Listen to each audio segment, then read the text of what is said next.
আপনারা যারা কোর্টরুমে উপস্থিত ছিলেন তারা সবাই জানেন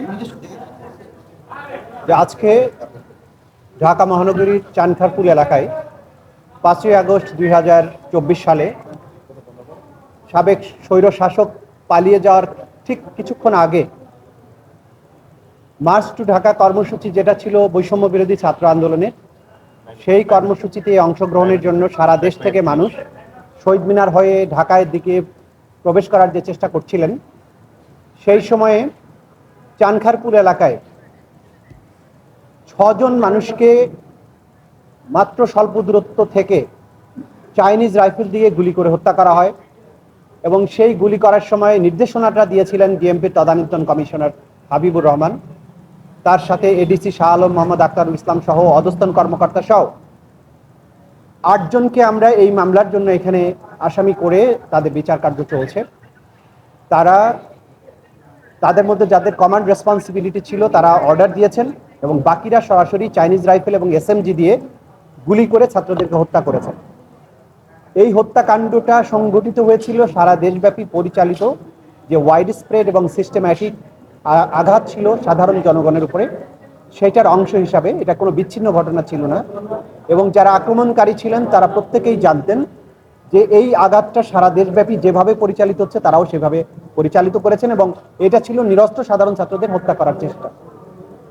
আজকে এই মামলার সূচনা বক্তব্যের মাধ্যমে সাক্ষ্য গ্রহণ শুরু হয়েছে। প্রত্যক্ষদর্শী সাক্ষী, শহীদ পরিবারের সদস্যরা, যারা মামলার ভিকটিম, যারা আহত হয়েছেন, যারা ঘটনাস্থলে প্রেজেন্ট ছিলেন, তারা সাক্ষী দিবেন।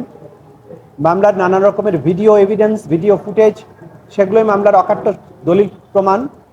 এর বাইরে ডিএমপির কমিশনের ওয়্যারলেসের মাধ্যমে অধস্তন অফিসারদেরকে কিভাবে চাইনিজ রাইফেল ব্যবহার করে বিক্ষোভকারীদের গুলি করে হত্যা করার নির্দেশ দিয়েছিলেন সেগুলো আমরা জব্দ করে আদালতে উপস্থাপন করেছি। বিভিন্ন ডকুমেন্টের মাধ্যমে, পুলিশের ইন্টারনাল কমিউনিকেশনের মাধ্যমে এই ছাত্র জনতাকে হত্যা করার যে নির্দেশনা সেগুলো আমরা দাখিল করেছি।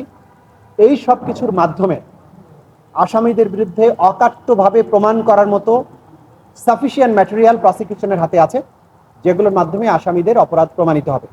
আজকে প্রথম সাক্ষ্য গ্রহণ হচ্ছে এবং প্রথম সাক্ষী দিচ্ছেন শহীদ শাহরিয়ার খান আনাসের বাবা এবং মা, এবং এরপরে যারা প্রত্যক্ষদর্শী আছেন একের পর এক সাক্ষ্য দিতে থাকবেন। আমরা শুধু এই মেসেজটা দিতে চাই, যারা মনে করেছিলেন যে বাংলাদেশে গণহত্যা চালিয়ে পার পাওয়া যাবে, যারা মনে করেছিলেন পরবর্তীতে প্রতিবিপ্লব ঘটাবেন অথবা অন্য কোনোভাবে এই বিচারটাকে বানচাল করার চেষ্টা করা যাবে, তাদের জন্য ক্লিয়ার মেসেজ, যারা অপরাধ করেছেন তারা কেউ ছাড় পাবেন না। বিচারের প্রক্রিয়া কোনো অবস্থাতেই বন্ধ হবে না। যেসব তরুণেরা রক্ত দিয়ে বাংলাদেশকে দ্বিতীয়বার মুক্ত করেছেন, তাদের পরিবার, তাদের স্বজন, তাদের সহকর্মীরা বেঁচে আছেন, তাদের সাক্ষ্যের মাধ্যমে এই যে 1,500-এরও বেশি মানুষের জীবন যাওয়া, তাদের পরিবারের প্রতি জাস্টিস করার যে চেষ্টা, সেটা রাষ্ট্রের পক্ষ থেকে নিশ্চিত করা হবে। এই ব্যাপারে আমরা আপনাদেরকে গ্যারান্টি দিচ্ছি। Thank you. একটা বিষয় একটু ছোট